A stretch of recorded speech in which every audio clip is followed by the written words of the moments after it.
is I think the biggest success is that every time you deal with someone, that conversation has an impact. And it's how do you want that conversation to impact that person? Because that's how they're going to remember you, and also how they're going to answer every email you send to them and every phone call. So always making sure that, you kind of put yourself in their shoes, right? Like they might be having a bad day or anything else. It's more of just making sure that you're constantly building that relationship. And it's not just when you need things. It's kind of making sure that you build that foundation, throughout the year or every week, depending how well you deal with them, and not just when you need something.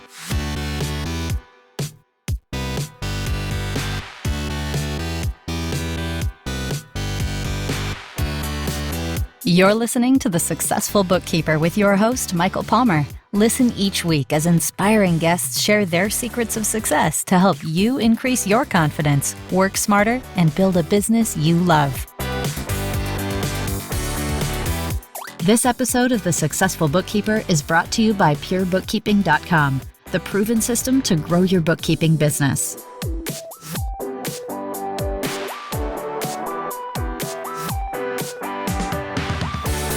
Welcome back to the Successful Bookkeeper podcast. I am your host, Michael Palmer, and today's show is going to be a special one. We are celebrating the Canadian Bookkeeping Week with a 3-person panel. Introducing Jonathan Carter of Kata Accounting, Karolina Francis of KNF Consulting for You, and returning guest, Melissa Lenos of King Business Solutions. Welcome to the show, all of you. Thanks. Thanks, Michael. It's great to have you. So how this episode's going to work is I'm going to ask questions of the group, and then we're going to ask a question, we'll respond, and we'll just let it be like a great big bowl of popcorn. Sounds good. Sounds great. So let's start off with, how did you get into bookkeeping? That popcorn's not popping yet. We got to get hotter air. We need it. Go ahead, Melissa. How about you? Or Caroline? Sure, I'll take that one. Sorry. It's all good. Karolina is perfect. I started off working actually in corporate doing accounting. So originally I was pursuing my CGA and working in a corporate environment as an accountant, and then moving in as a controller. And that would have been back in the 2000s, to age myself a little bit. Okay. Wow. And so a long history, and I'm sure we'll jump into that. Jonathan, go ahead. I was just going to say that sounds very similar to my story. I started my designation while overseas, and the entry-level positions in accounting and bookkeeping here were very bookkeeping focused. So that's where I kind of honed my skill. And then when I started Kata, I really found that the bookkeeping was so important, it had to be offered and had to be done well. Beautiful. And Melissa? Very differently in my world. Started in an accounting firm as a receptionist doing bookkeeping, and learned and loved bookkeeping way prior to that because my parents had a business and I would help my mom with GST. But that's definitely where I started my career. Moved up into a technician role, and then decided I didn't want to be in the accounting world, and I wanted to help clients on a day-to-day basis. So King started at that point. Wow. So now I'm curious, you all had different trajectories leading into the industry. Were there surprises from where you were to where you are now today? If I may. Oh, lots of surprises. Yes, Jonathan, please. I was going to say, one of the big surprises I had in my experience was how little of the practical aspects of bookkeeping accountants knew and were able to do when they were required to do those kind of things. So that was a big surprise for me. So for me, it's Karolina.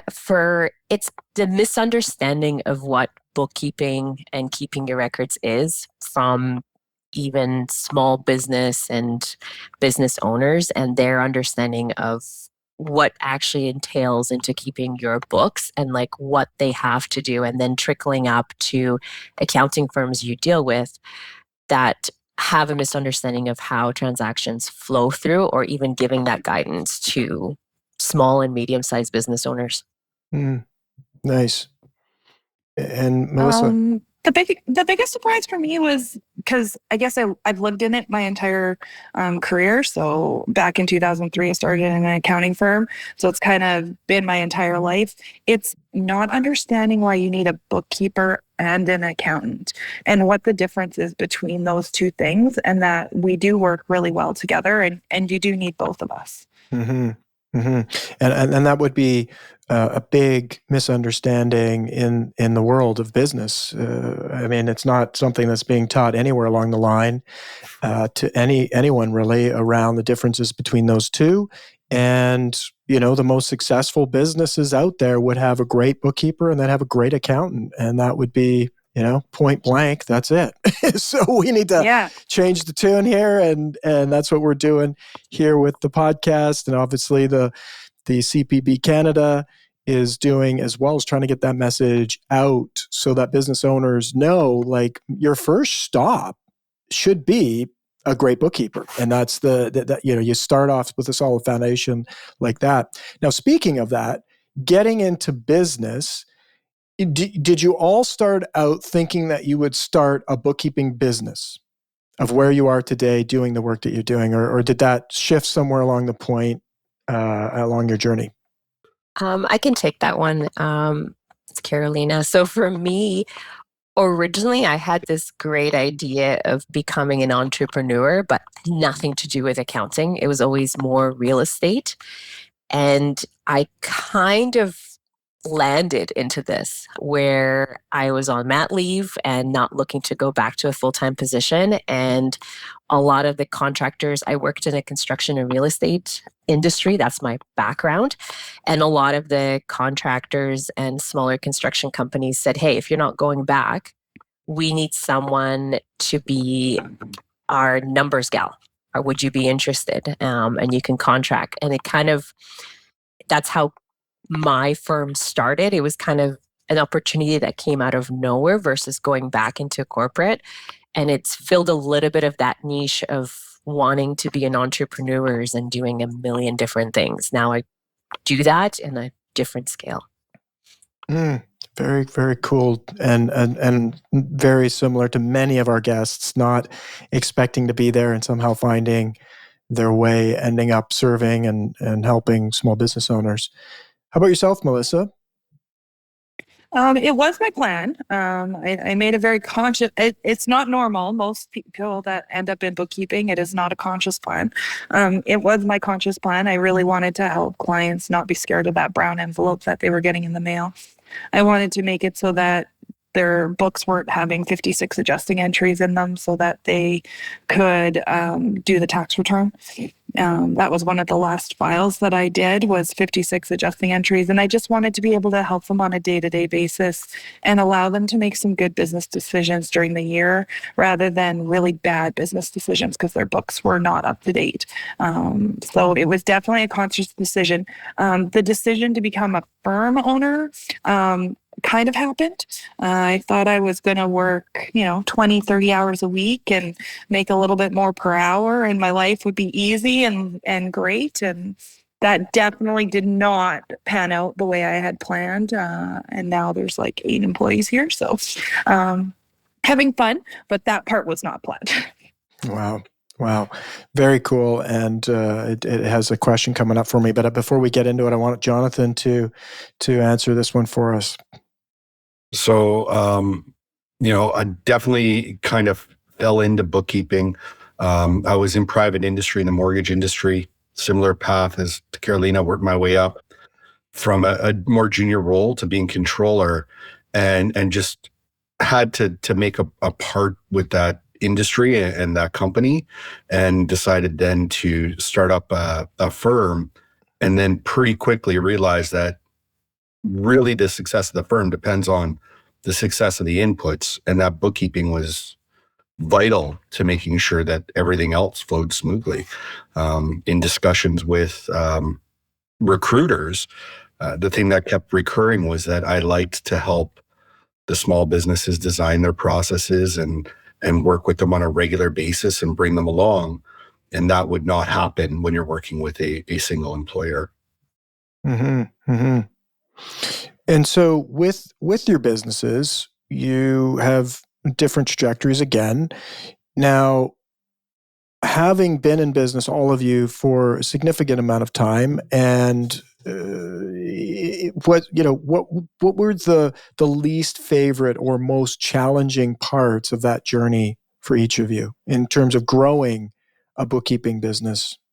For me, it was all the other aspects of running a business. Okay, I know how to do the bookkeeping, but then learning more about bookkeeping because it's not as simple as people think.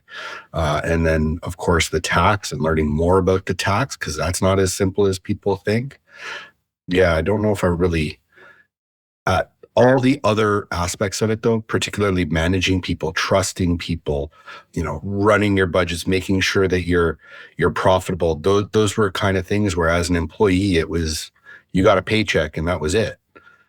As an employer, it really changed the perspective and the type of people you want to work with as well, and making sure that the people who are coming into your business have the right skill set to help your clients and to be effective in their communication with the client.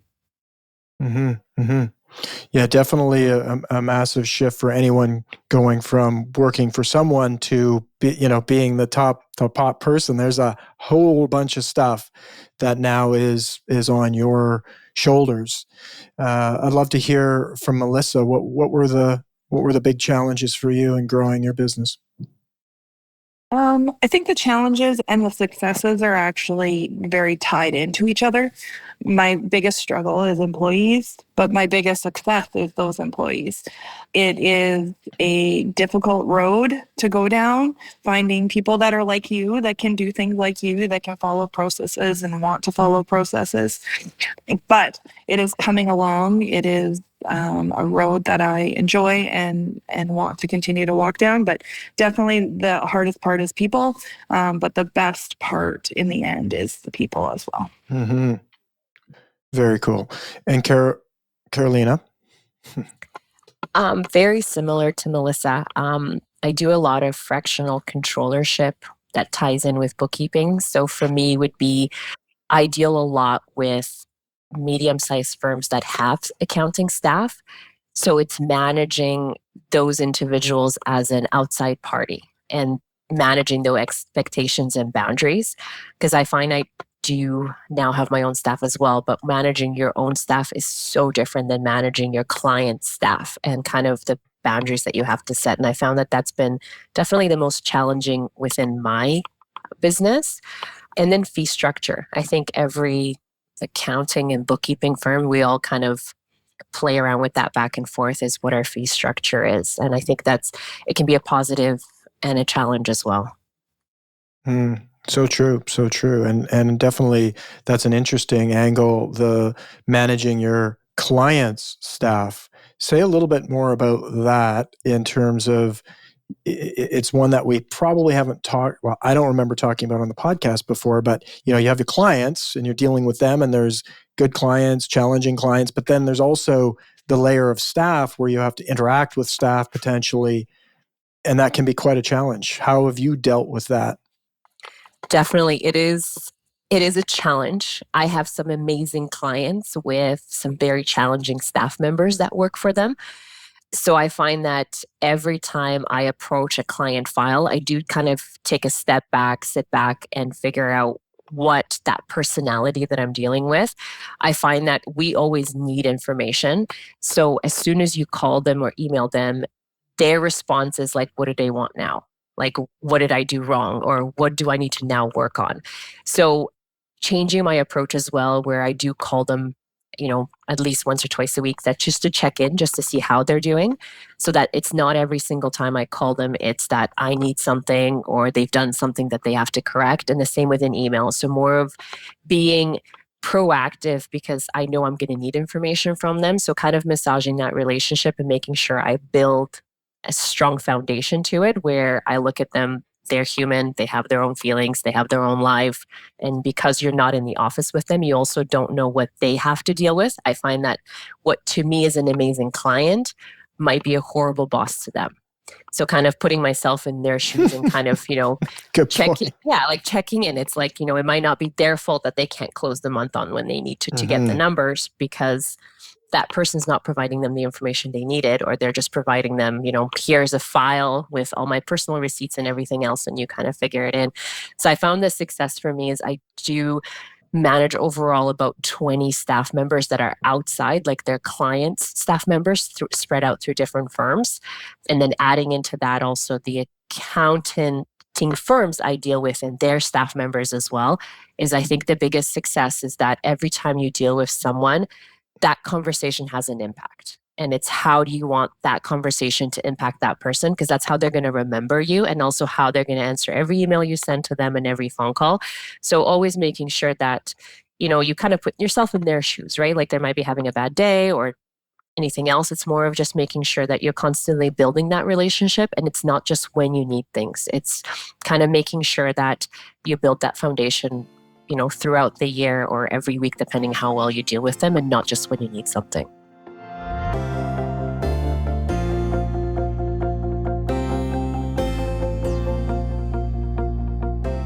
Very interesting angle, and those layers of the cake, you go down deep. It's a whole different perspective of what's required in this business. And when, it's you layer on the money, you layer on a business owner, then you layer in the staff and all the different personalities. I like the angle is just remembering, the first impressions, how you communicate with people, how you support them. You can either make your life miserable by not managing those things. Can you imagine, right? You've got all those people, you're going to have all those people that you're working with. But if you didn't nurture those relationships, you're just making yourself a really challenging situation every single day. Very interesting. It reminds me of a story of where it was actually an accountant who was speaking to a group of bunch of team members, and the accountant referred to one of the person that was working inside of the books, referred to that person as like in a detrimental way, well, you're the bookkeeper. How would you know? And that person actually was as well the owner of the company. It's like, you couldn't make yourself like that was basically the end of that relationship at that moment. And those words that came out of that person's mouth ended it, because, hey, how you treat everyone matters, right? And if you don't know, well, you better find out who you're speaking with. So interesting angle. Now, want to jump back to a question that popped. All of you talked about the joy of the work that you do in terms of helping people, businesses be successful. I'd like to hear some stories, your favorite story of either a client transformation or you made a massive difference for you that you think of when you think of your, and maybe you don't think about it all the time in terms of the good work that you do out there. But if there was a time in your careers where you're working with a business owner and it's like, yeah, this is what we did. We took this person from here to there, or it changed the staff, or it saved the company. I love those stories. I'd love to see if you have any off the tip of your tongue or that pop up in your memory. Yes, Melissa, please. I have a couple. One of them was I also do CFO work like Karolina, and I was doing that CFO work. We have 5 staff that I was managing, and I had come in at a very difficult time for the business. So I actually went to Ontario, because I'm from Alberta, and sat down with them and went over things, met all the staff, and was able to build those relationships. We were able to get them out of special loans with the work that we had done together, which anyone in the bookkeeping world or accounting world knows it's very hard to get a company out of special loans once they get in there. It's kind of like bankruptcy is your next step, but we were able to work together, manage cash, and create that great change in their business. The other one that I remember that I didn't realize, I was asked, actually, I'm leaving for Yellowknife tomorrow for a Christmas party for a client, and they changed their Christmas party so that I could make it there because I was going to be on vacation at the same time. And I didn't think anything of it. Like, they asked me to come, so I'm coming. And I said to someone that I was going there for a Christmas party, and they said, wow, that says a lot about how your clients think of you. And I went, oh, Yeah, I guess. I never even thought of it, right? So how much I can change and help their lives to the point that they want me to come up for a Christmas party and fly in. So, yeah. Very cool. Love that. I love that. Karolina. Yeah, same as Melissa. I have a couple. I think the biggest one is with when you're working as a bookkeeper and then you also work as in a controllership, you do usually when clients reach out to you is they're over their head. They don't know if why they're making money or they're not making money. They don't even understand their margins. They usually have grown really quickly and just been very reactive on everything. So I did work with a client where they went from having extremely poor cash flow, not even being able to make payroll, where they're literally borrowing money from their parents and putting it in the account the day before to make payroll. And what's been amazing is I've worked with them since 2015 now. And they have, it's such a interesting relationship now where they'll call me before they make any business decisions or even financial decisions that are personal that might eventually impact their business. But the biggest thing is that we grew them from a company that had no cash to a company that has, over $500,000 put away that they're investing. They were able to pivot that and really invest outside as a family as well and grow their net worth and grow what we call it is kind of their branches to their family wealth. And it is similar. Like the whole family knows who I am. It's interesting. I find that when you come in at that point, people are very vulnerable when it comes to their financial situation, especially if they're in trouble. There's a lot of stigma. If it's, with women, we kind of tend to be like, we don't want anyone to know. We're almost ashamed of it, where men look at it from like, well, it does hurt their ego. So I find when you come in and they have to open their books up to you, they're already being very vulnerable with it. And they are letting you into all aspects of their business. So being able to take that relationship, nurture it, and then being able to work with a company that's coming from to a situation they're thinking they're going to close the doors and they're done. As they've tried it, they're done. We were able to grow it to just a really positive cash flow situation. They're looking at doing a whole bunch of different developments that are and large in nature. But not only that, they coasted through COVID.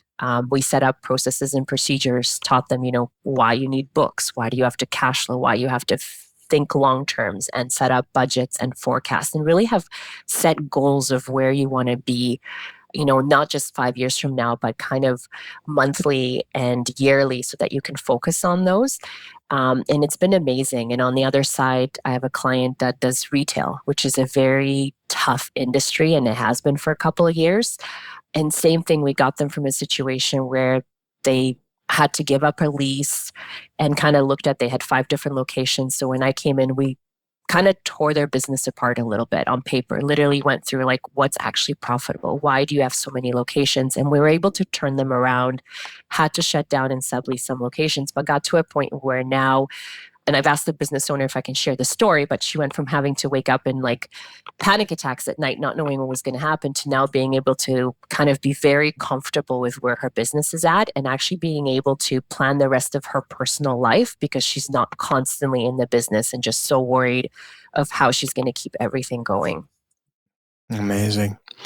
Two great stories and just remarkable, from Melissa's now and yours, the impact that has on those people, their family, the staff, and the investment that they're making into the community, right? They have more money, they're making investments. All of this has a ripple effect into the communities that they live in, and how they experience life and the energy that they bring to other people in their life. I mean, it really is wonderful to hear and see, and we need more of it. We need more great bookkeepers doing this with businesses across our country, in Canada, and as well in the United States and around the world, quite frankly, because it really is the secret to a successful business, is having the financial power and knowledge. And where do you get that? You get that through a great bookkeeper, for sure, 100%. Jonathan, would you like to share a story of your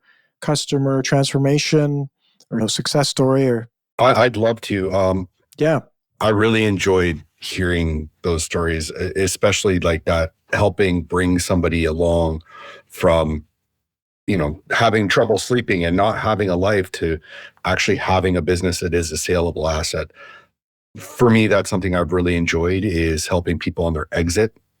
So helping people, understand some of the nuance between where they are and where they need to be in order to sell their business in the most tax advantageous manner, and then helping them, go from, okay, we've got a bunch of reports at year end, to, okay, we actually have books. We can actually use these books to forecast. Okay, we can actually use that to help get a higher multiple on our sale and on our exit. And for me, that's been the most rewarding part of working with it. Unfortunately, it means you usually losing a client, but at the positive, you're having a big impact on that family usually, because most of them are small business owners, right? So true. So true. And that is a piece. I mean, it's like from the beginning to the exit, that's the point of business, is to eventually exit with something left over and, have it impact your wealth in some way, whether it's just for you or your family.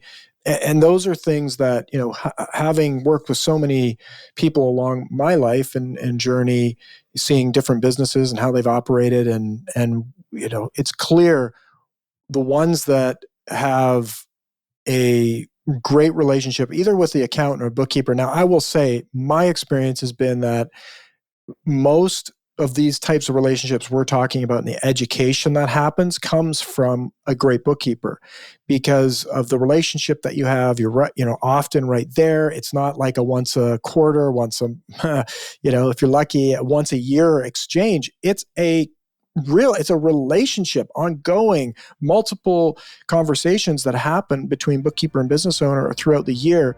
And so much opportunity to make a difference. And that's what we're hearing about. So lovely to hear. And as Jonathan said, I love hearing these stories. They are inspiring.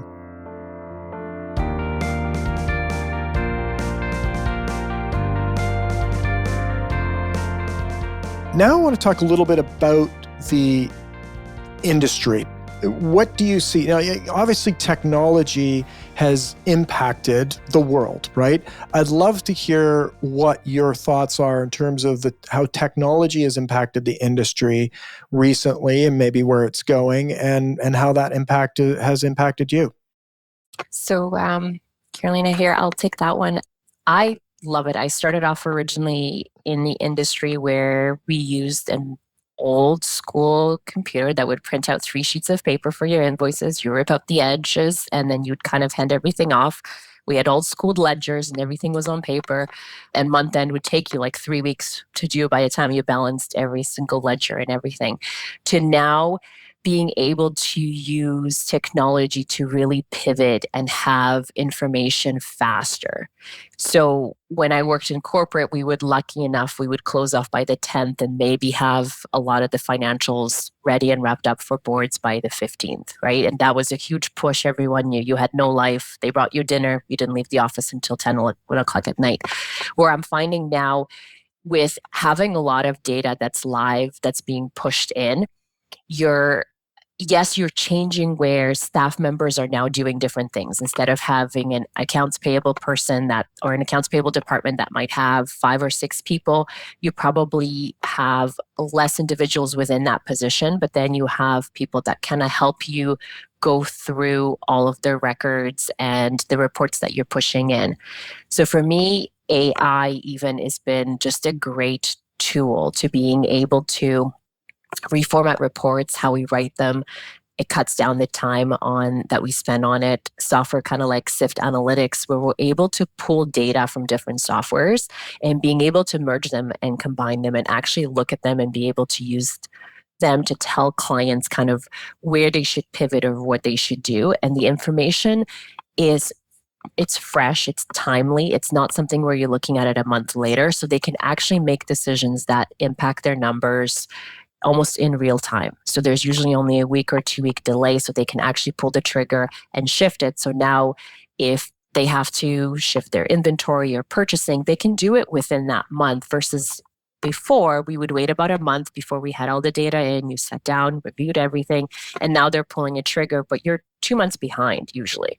Where now technology is helping us to kind of get that data to them faster, make decisions faster that impact their numbers and their businesses, and being able to really pivot, which at the end helps them to be successful. And I find on my side in my practice, I'm actually able to help more clients because I'm spending less time sifting through data manually. Very cool. Exciting. And that directly impacts business owners, impacts your teams, but also the output of what you're giving them faster, more robust, and so they can make more decisions more quickly and probably better decisions as well. Anyone else to add to technology changes? I mean, that was definitely a massive impact from speed and amount of data that we're getting and the automation that's coming. Anything else? There's AI, there's all sorts of other things happening. Anyone else want to chime in on technology change? I like the freedom and the mobility. And our team really loves it as well. Our clients really like it as well. They don't have to put their lives on hold to do something. You know, we had a case a while back, one of our team members, she had to travel to Egypt for a family emergency, and she ended up being there 3 months. And there was no interruption in her ability to work.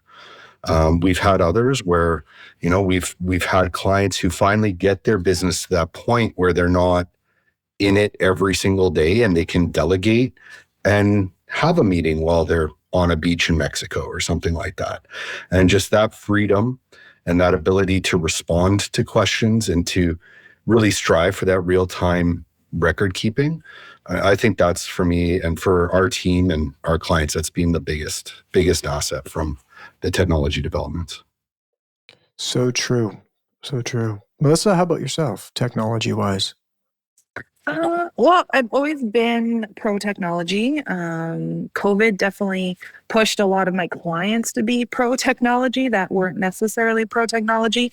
We used to do a lot of mobile bookkeeping, so we were mobile. The client was not, but we were able to hold everything on our cloud server. So with COVID, the client also went mobile and was able to start using things like HubDoc or Dex to get us the receipts. And now my employees can do what they want to do rather than driving across the city all the time. So definitely made us more productive as well. I think we are in an industry that is 100% always changing. Every time I log into a software, something has changed, something has moved. Was doing some training yesterday and things had moved.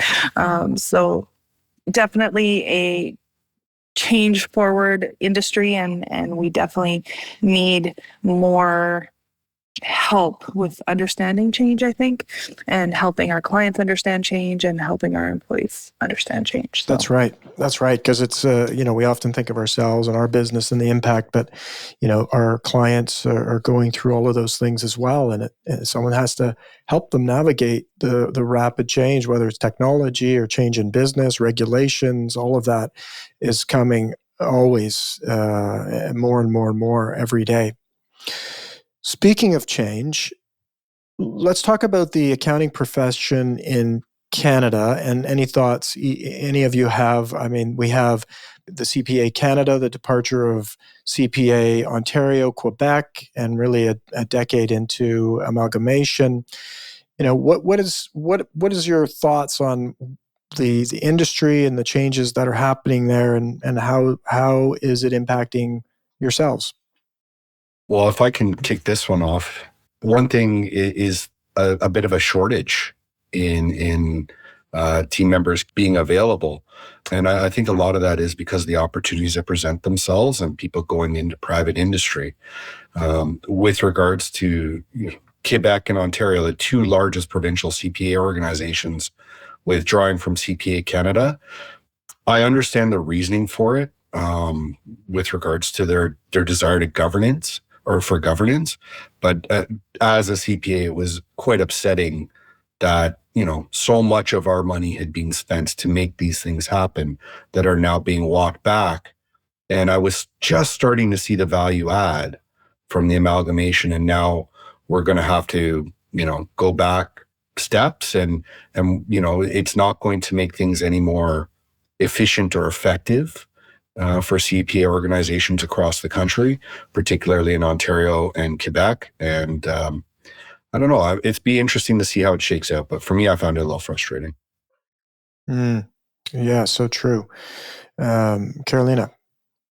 I think it's an interesting time. And I think this is a great time for like CPB, Canada, CPA, to kind of come on board and look at it together. Like it's such a great time to actually look at how we all are in this ecosystem. And if we support each other and work with each other, it trickles up. Like a lot of accounting firms don't do bookkeeping because it requires staff. They have barely enough staff to recruit in order to have accounting technicians to work on year-end files. So I think a lot of, not all, but some accounting firms still look at bookkeeping as not an integral part of that system. Other ones do really see the value of how if they get clean books from a knowledgeable bookkeeper, or certified a knowledgeable bookkeeper that really knows their stuff, they can go through that file faster, which means that now that staff member can move on to another file. So it helps them as well. They can maximize the add value for the client. And I think we've never talked about it. So no matter what happens, I think kind of having those organizations come together and look at it like we are in the same ecosystem. And if we all work together and actually look at how we impact the business community and giving them the proper knowledge of why you need a bookkeeper, why do you need an accountant? So kind of how CMA Canada CMA did back in the day. It's like this is why you need a CMA. They had a whole ad going for it and pushing, is kind of looking back, taking a step back and going, you know what, instead of kind of all working in different parts, is coming together and really pushing and educating the general public and the business world. I think there's still a lot of businesses out there that don't understand that you do not have to be a CPA to call yourself an accountant. You do not have to be a certified professional bookkeeper to call yourself a bookkeeper or even a knowledgeable bookkeeper. You could be doing something else. You could be framing yesterday, and then today you're going to call yourself an accountant and say, I've taken some courses, I'm good. I can now offer those services to clients, and really doing a disservice to them. And then there's a lot of businesses that have that person has a drastic impact on their business, on their livelihood, and then ultimately on the economy and even our tax system when it comes to CRA. So I think if there's a way for us to all kind of come to the table and work together and educate the general public, we'll all be stronger for it. And I think it is the time to do that because of how many people choose not to go into an accounting practice. So true. Very interesting in terms of the stability, I think, of the industry as well, is that at the end of it, what we have are business owners who need confidence in the work that others are going to provide them. That's a whole navigation issue. I mean, if you can be a framer one moment and then be an accountant or bookkeeper the next, how's that landing on? I mean, it's detriment to the end customer, which are business owners who need that work. So lots of steps needed there in our country as well as the United States. Australia is a great model of having a very regulated industry and the benefits that they have down there as to, there's a lot of different things that have to happen before someone can hang out that shingle and actually do that work. So, you're going to improve quality at the end of the day. Melissa, how about you? Changes in the industry, what you see coming, how it's impacting you? So the CPA Ontario Quebec thing doesn't really impact me, and I don't really have an opinion on it. However, I do have an opinion on the fact that my hope of Canada is that we get to something like the Australia framework, that I can't submit a GST return just like they can't submit a BAS return without certification. I would love to see that coming into Canada. I don't think we're ready for it. I know CPB is not ready for it to be that regulating body. yet, but hopefully at some point in the future, we can have some of those regulations so that we can help people and we can help make sure that our bookkeepers are getting certified. But for now, hopefully more and more bookkeepers, and hopefully this podcast helps a little bit as well, that we get more and more bookkeepers to start that journey with CPB and start getting certified to be a bookkeeper in Canada. It allows our clients to hold us to a higher standard because they can, just like a CPA, they can go to CPB and put us in for a ethics complaint or an issue, and it goes through a rigorous process. So I'm hoping that at some day in the future, it starts getting regulated, but until then, hopefully more and more people see the reason why being certified is important. Yes, so true, so true. And the world will have more great bookkeepers like the three of you, I think, is the outcome.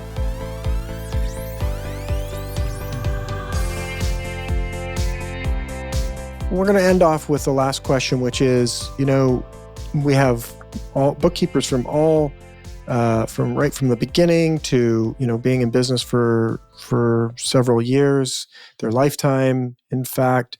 I'd love to hear your thoughts on a message about your tips on what's critical in being successful in business that you've learned through your journey, to share with our listener.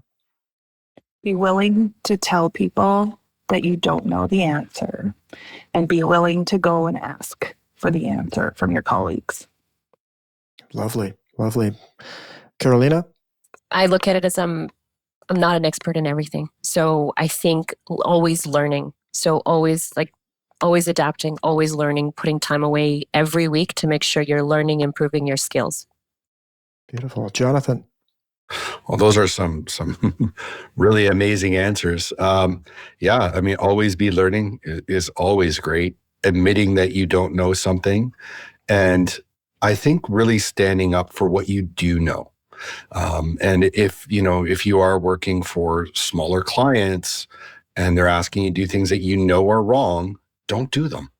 Have that conversation, and be able to stand up for what you know is right when it comes to doing your job. Lovely. I love it. And just lastly, anything else you want to share to our listener before we start to say goodbye? I just wanted to echo something actually that you were saying earlier. Being on both sides of the coin, being a CPA originally and then pursuing the CPB designation, it was very deliberate for me. And I really have a huge respect for the organization and the bookkeepers who are members of that organization, because we know we're going to get better quality. We know we're going to have a better relationship when somebody is coming from there. And we also know that there's going to be a lot less risk with the file because it's being done by a professional. So true. So true. And I think for me, if you're new and you're starting out, set up a group of people that are within the industry that have more experience than you do. If it's through CPB Canada or networking, they will help you be successful. They'll be kind of the network you can go to when you get stuck on client files, and you're never alone. There's always a network of CPBs, certified professional bookkeepers around to support you, and you just kind of have to be open to it. It will make you an extremely successful bookkeeper no matter which route you pick. Absolutely. We say it all the time on the podcast and throughout the community. You become who you surround yourself with, and the content you take in. So, the quote was, the books you read and the people you surround yourself, that's who you will become. Books, audio, video, learning, all of those good things. So that's where the organizations like the CPB Canada shape their members by bringing in people who are committed to being the best that they possibly can. And if you're going and joining a group like that, you can be assured that you will follow suit, because those people will pull you up. And you don't go join something unless you have that ambition as well deep down inside. But you might, as a new person, you might not know how. And so great advice, Karolina. Thank you very much for that. So great to have all three of you on the show. This is a celebration. This episode is a celebration of bookkeepers. So amazing to have Canadian Bookkeeper Week. It's the second year in a row that they're doing this. It's going to be hundreds of years going on from now, celebrating bookkeepers, because as we've heard in this episode today, the work that you're doing is only going to become known by more business owners. And so it is a celebration of bookkeepers here in Canada, but we're celebrating this together with everyone on this podcast today around the world. And so I want to thank all of you. And if you did want to share how people could get in touch with you or reach out, if there was best way to do that, your website address, something along those. Of course, we'll have those in the show notes, but sometimes people like to hear it as well on the show. So maybe we'll start with Karolina. Best way for people to get in touch with you? You can find me on Instagram, Bookkeeping by KNF, or on LinkedIn at Karolina Francis. Beautiful. And Melissa? It's funny because I don't know those things off the top of my heart, but you can go to my website, www.kingsolutions.ca. Beautiful. And Jonathan? We're in most places as Kata Accounting. The only exception to that is Twitter, where it's at jcartercpa, but the website, kataaccounting.com, Facebook's Kata Accounting, all the rest, Instagram, YouTube, all the rest. Wonderful. Well, we will have all of those in the show notes. And as I said, behalf of our listeners, on behalf of your clients and anyone who will be listening to this podcast, I want to thank all of you for coming on the show, sharing your thoughts, sharing your journeys, and your wisdom with us today. Thank you. Thanks, Michael. Thanks for having us. It has been our pleasure. And with that, we wrap another episode of the Successful Bookkeeper podcast. To learn more about today's wonderful guests and to get access to all sorts of valuable business building resources, you can go to thesuccessfulbookkeeper.com. Until next time, goodbye.